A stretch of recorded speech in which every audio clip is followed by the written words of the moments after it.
जय श्री राम। तात बात में सकल संवारी, भई मंथरा सहाय बिचारी।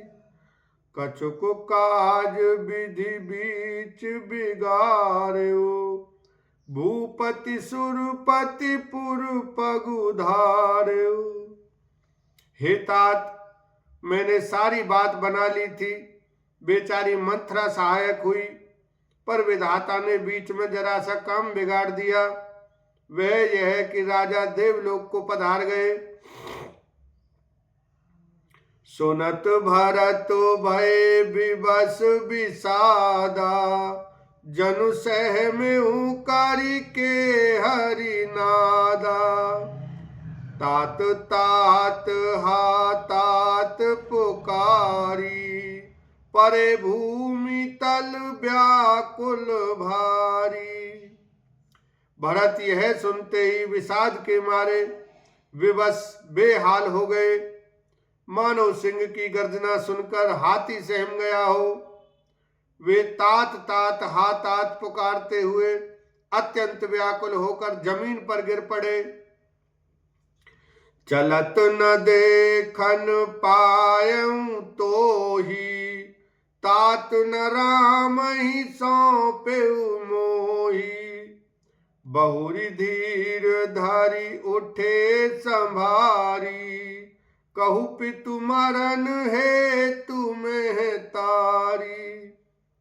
और विलाप करने लगे कि हे तात, मैं आपको स्वर्ग के लिए चलते समय देख भी न सका। हाय, आप मुझे श्री राम जी को सौंप भी नहीं गए।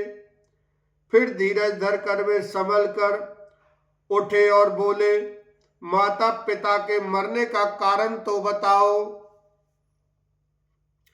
सुनि सुत वचन कहती कैकेयी, मरम पाछी जनु माहुर देई। आदि हूँ ते सब आपनी करनी, कुटिल कठोर मुदित मन बरनी। पुत्र का वचन सुनकर कैकेयी कहने लगी, मानो मर्म स्थान को पाछकर चाकू से चीरकर उसमें जहर भर रही हो। कुटिल और कठोर कैकेयी ने अपनी सब करनी शुरू से आखिर तक बड़े प्रसन्न मन से सुना दी। भरतई बिसरे पितु मरन, सुनत राम बन गौनो।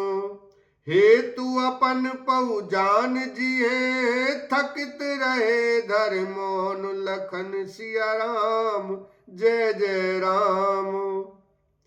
श्री रामचंद्र जी का वन जाना सुनकर भरत जी को पिता का मरण भूल गया और हृदय में सारे अनर्थ का कारण अपने को ही जानकर वे मौन होकर स्तंभित रह गए, अर्थात उनकी बोली बंद हो गई और वे सन्न रह गए। बिकल बिलो की सुतहि समुझावती, मनहु जरे पर लौनु लगावती। तात राव नहीं सोचई जोगु, बिड़ई सुकृत जसु कीने भोगु। पुत्र को व्याकुल देखकर कैकेयी समझ आने लगी, मानो जले पर नमक लगा रही हो। वह बोली, हे तात, राजा सोच करने योग्य नहीं है।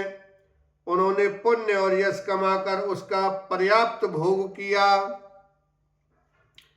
जीवत सकल जन्म फल पाए, अंत अमर पति सदन सिहाए। अस अनुमानि सोच परिहरहु, सहित समाज राजपुर करहु। जीवन काल में ही उन्होंने जन्म लेने के संपूर्ण फल पा लिए और अंत में वे इंद्रलोक को चले गए। ऐसा विचार कर सोच छोड़ दो और समाज सहित नगर का राज्य करो। सुन सुठी सहमेउ राजकुमारू, पाके छत जनु लाग अंगारू। धीरज धरि भरि लेहि सासा, पापिनी सबई भांति कुल नासा। राजकुमार भरत जी यह सुनकर बहुत ही सहम गए, मानो पके घाव पर अंगार छू गया हो। उन्होंने धीरज धरकर बड़ी लंबी सांस लेते हुए कहा, पापनी, तूने सभी तरह से कुल का नाश कर दिया।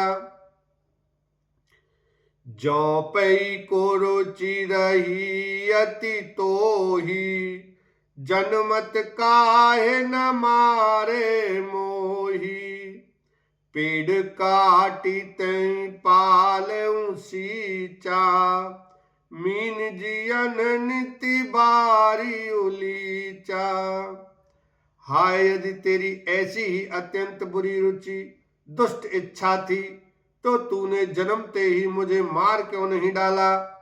तूने पेड़ को काटकर पत्ते को सींचा है और मछली के जीने के लिए पानी को उलीच डाला, अर्थात मेरा हित करने जाकर उल्टा तूने मेरा अहित कर डाला। हंस बंस दशरथ जनकु राम लखन से भाई, जननी तू जननी भई, विदिशन कछ न बसाई। लखन सिया राम जय जय राम। मुझे सूर्य वंशा वंश दशरथ जी सजी के पिता और राम लक्ष्मण से भाई मिले, पर हे जननी, मुझे जन्म देने वाली माता तू हुई, क्या किया जाए। विधाता से कुछ भी वश नहीं चलता। जब ते कुमति कुमत जिय ठयऊ, खंड खंड होई हृदय न गयऊ।